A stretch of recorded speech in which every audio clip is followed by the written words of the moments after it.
Yan, so what's up mga guys, yan, meron naman tayong bagong ibibideo. DS 27.5 bikes po, CYCD po ang kanyang modelo. Black orange, so makikita nyo po, magugulat po kayo, napakaganda po ng specs niyan mga guys. Yung specs niya ay naka-SRAM NX. Yan, NX na po yung drivetrain niya. Then, ang kanyang brakes ay Shimano. Shoutout po sa nag-iisa kong kasamang katrabaho dito, si Moises Herrera. Yan, nakikita nyo po. Moises. Galing. Ang galing daw. So bago natin simulan ng video, yan, pa-subscribe naman mga guys, then pa-click ang notification bell. Yan, para updated tayo sa lahat ng ating video mga guys.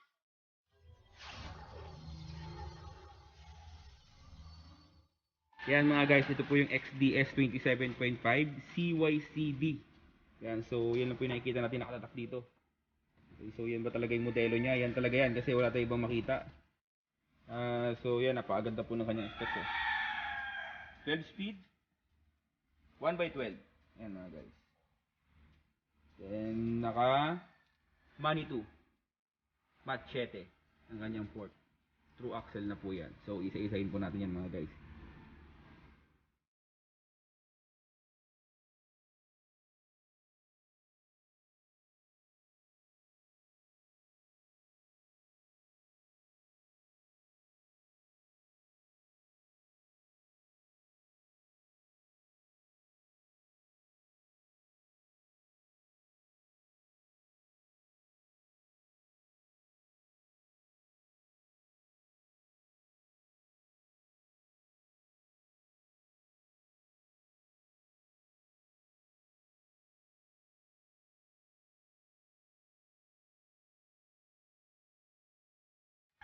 Yan, so mga guys, dito tayo sa kanyang foam grip.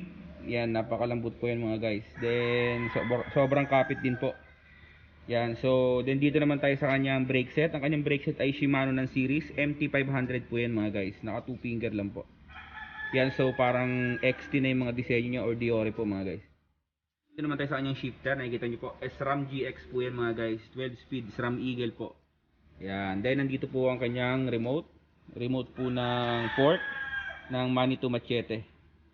Yan, so papakita natin yung paano gumana mamaya. Yan, so dito naman tayo sa kanyang handlebar. Kanyang handlebar ay made by Branta.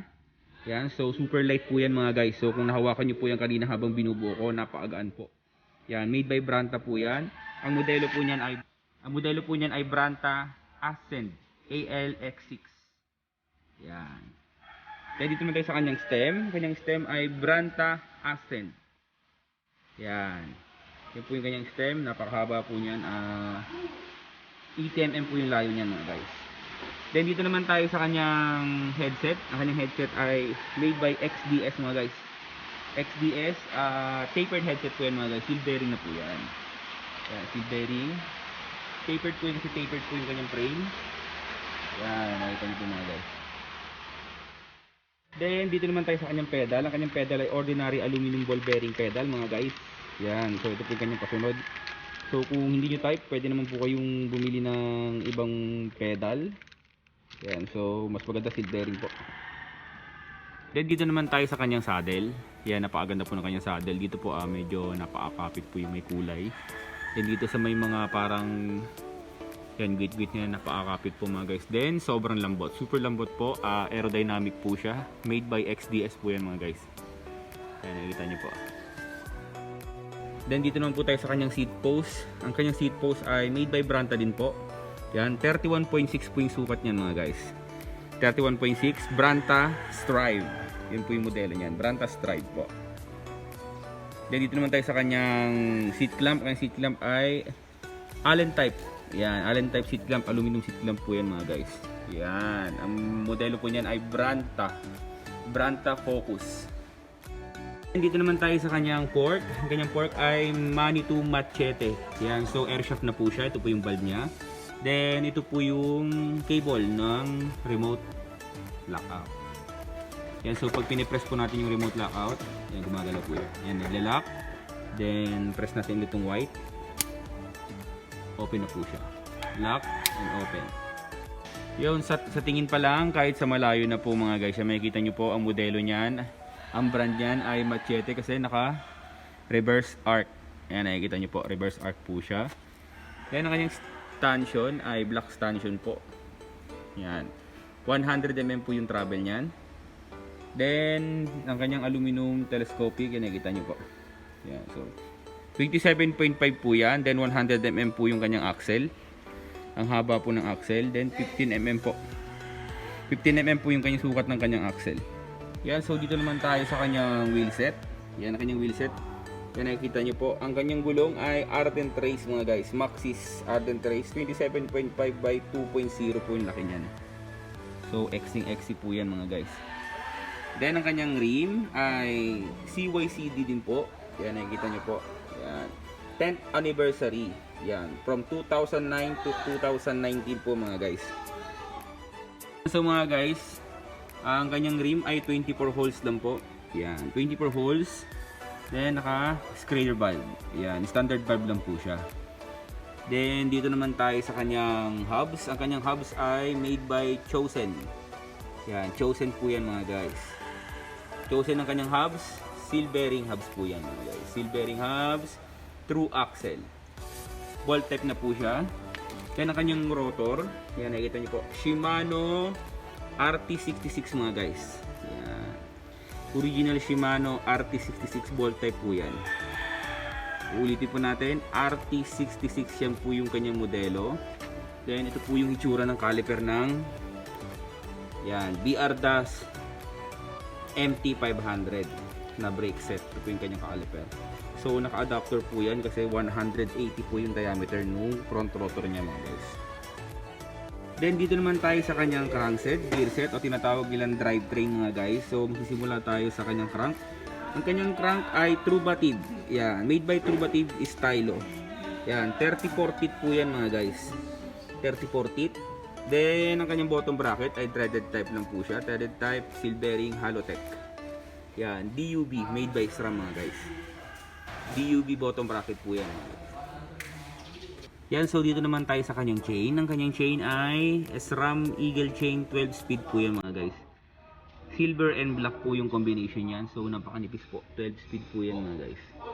Napakanipis pero napakatibay po. Yan, so mga guys, dito naman tayo sa kanyang RD. Ang kanyang RD ay SRAM GX Eagle po yan mga guys. Yan, yun po yung SRAM GX. Yan, X actuation po. Ang kanyang pulley.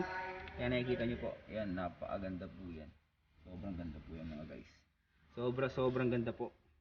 So dito naman tayo sa kanyang cogs. Yan, Eagle Technology 500%. Yan. Ang tip po niyan ay 1050 mga guys. 1050 12 speed. Yan. So din ang kanyang hub sa likod ay Chosen din po. Chosen din po yan. Ang kanyang rotor sa likod ay RT66 din po pero 160mm lang po yung laki. So, ang caliper niya sa likod ay nasa ilalim din po ng kanyang seat stay. Sa pagitan ng seat stay at chain stay. So, latest edition na po yan. Latest edition na po ng frame. So, dito naman tayo sa specs ng Batalya mga guys. Yan, specs ng Batalya ay aluminum 6061 po yan. Then, ang nakalagay dito ay XC Pro Cycling. Yan, so X6 alloy po. Yan, tinatawag ng kanyang frame. So medyo smooth weld na po siya. Internal cabling din po yan. So ICR po, internal cable routing po siya. Then ang kanyang aluminum grommets. Nakikita niyo po. So nakakabit din dito. Same na din po dun sa kabila.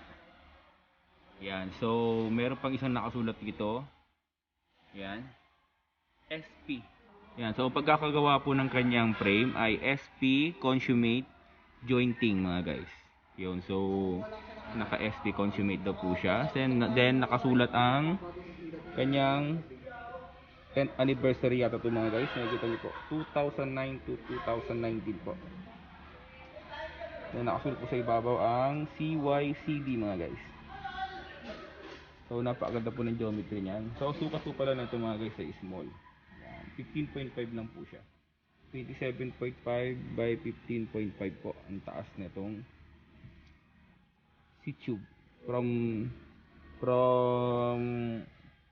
center ng bottom bracket hanggang seat collar mga guys.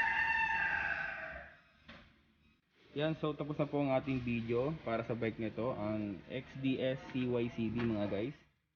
Yan, 27.5. So maraming salamat po.